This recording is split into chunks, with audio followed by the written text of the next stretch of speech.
Welcome to the Product Business Podcast. This is your number one podcast for the tips, actions, and insights to make more money from your products while enjoying your life. I'm your host, Amy Wenslow. Let's dive right in. Hello, everyone. I am so glad that we are going to be talking about the value of going to trade shows. Trade shows are a long history of a way that products get introduced and how connections are made, right? So the role of a trade show is changing dramatically and has been evolving. Obviously, as online comes up, trade shows have been more of a supplementary activity. So why would you want to go to a trade show as an attendee? Well, there's several reasons, particularly if you're new to an industry or you have a broad range of clients like we do. We have about 30 to 40 projects at any given time. We work internationally. So for us, our vendor base is pretty diverse. And we'll attend trade shows to meet with vendors, to make new relationships. So let's look at about the top 6 reasons that you might want to go to a show. And I'd recommend this even if you are an online seller, right? If you're an online seller, your show may be different. Like maybe you'd be going to the ASD show as an attendee and you might be looking for new products there. But the top 6 reasons that you would want to go is potential partnerships. This could be everything from referral sources, which is a big one, to your suppliers. All different kinds of partnerships can be done at a show. So meeting with suppliers is number 2 on my list here. Sourcing new suppliers at a trade show. It's a good place to look for new connections that you then want to follow up with. You want to do your due diligence, obviously, on them. You don't just stand in their booth and take their word, right? But new suppliers is the number 2 reason. Knowledge. That's the 3rd thing. Almost all of them have a conference or a training section attached to it. Some speakers. You can definitely gain new knowledge. FaceTime with your existing network is number 4. To do a lot of results in a short amount of time with that many contacts can be incredibly valuable for your business. And I'll share a few results from just yesterday in one moment here. Number 5, see what's new in an industry. Now, some companies will not show their latest, greatest, newest innovation. They'll kind of keep that under wraps a little bit. But if you want to see a trend in an industry, or you want to see the direction an industry is moving, a trade show can be a great place to do that.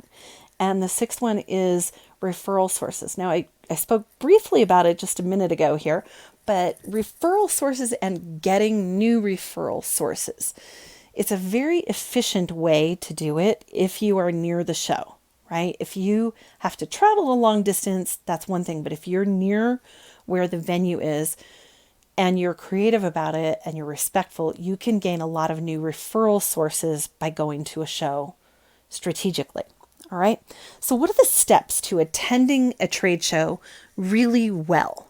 Well, it actually starts well in advance of before when you arrive on the show floor. The mistake that most people make when they attend something is they go, oh, there's this show and it's really close to me, so they just show up on the day of. That's a tough way to be at a true large industry trade show like the Housewares Show in Chicago in March or CES in January. It is so overwhelming if you do it that way, and you end up not really maximizing your time.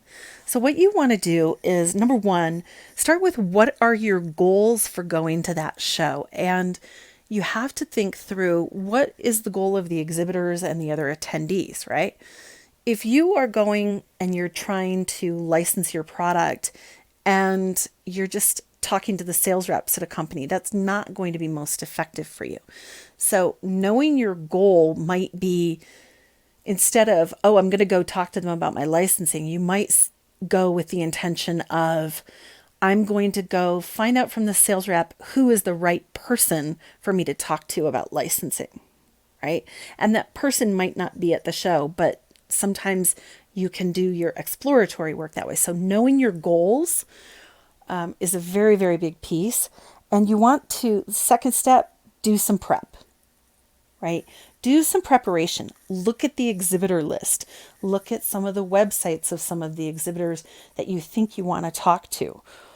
Look at the floor plan of the exhibit hall so that you can get familiar with areas of the floor or where the conference seminars are going to be. Because most large shows divide up the floor by category of product or type of business method. Like, for example, the Westpac show that we were just at is also a manufacturing design show, right? And so they have a manufacturing area, they have packaging machinery in another area, they have prototyping in a third area. So you really want to look at where should you be focusing your time on the show floor. So look at the exhibit floor and look at the schedule of conference sessions. That's another great thing to do. Sometimes you can meet the speaker. It's not always about what the exact topic is. Sometimes it's about the speaker. Sometimes it's about who else will be in the audience with you. Third step, be there. Actually go, right? Plan enough time. Now, when we're going to show, we're very focused. So we have specific strategies that we use, and that can optimize my time, right? When you're going as an attendee to a show, please do yourself a favor and your business a favor and wear business casual dress. Okay. That means no ripped up jeans, look put together, look like you are a business person, even when you're in the aisle, and take good care of yourself while you're there. What that means for me is try to eat lunch, get water. Every time you pass a water fountain, take a drink of water. Right? If you show up really harried and frazzled and off your game when you're talking to an exhibitor, if you are trying to get them to partner with you on something, that can affect your results. So you want to have grounded energy and be taking good care of yourself during the course of the day. And the fourth step is to follow up. That is the biggest piece, right? You've done all that prep work. You must follow up. Now, to give you an idea of what can be created in a short amount of time, there was recently this large show, takes over the Anaheim Convention Center here in California. And we go to that show. Like I said, it's packaging equipment, design focus, you name it, manufacturing, it's everything. In 2.5 days, approximately almost 3 days, one member of our team walks the whole show floor, looks at trends, looks at everything, right? They will go with a customized list of what we're looking for projects. I come in, and yesterday was the day that I went, right? So I'll come in usually for one day, and I have a very focused list that yesterday included 12 booth numbers.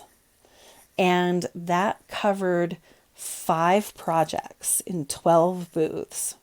Plus, we gained 3 referral sources that are potentials for us that we'll be following up with, right? So 3 referral sources for projects, 5 other projects all moved forward. A new source for a particular kind of packaging, that a new printer for that, right? So where else can I get that done in one day and have been face to face with people, touched samples, talked to them realistically about what the timelines are, and looked them face to face to see if they are tracking what we're up to and what the connection really is, right? It can be massively valuable for your business if you make the time and do it well, okay? Now, tomorrow, the next episode, actually, it will probably be in a couple of days, is going to be the value of exhibiting at trade shows and some tips on how you can exhibit well and why you might do that. With that, everyone, have a wonderful rest of your day, and we'll be back with our next episode. to the Product Business Podcast with me, your host, Amy Wenslow. Subscribe, review, and share our podcast on Apple iTunes, Podcasts, or Google Play. Until next time.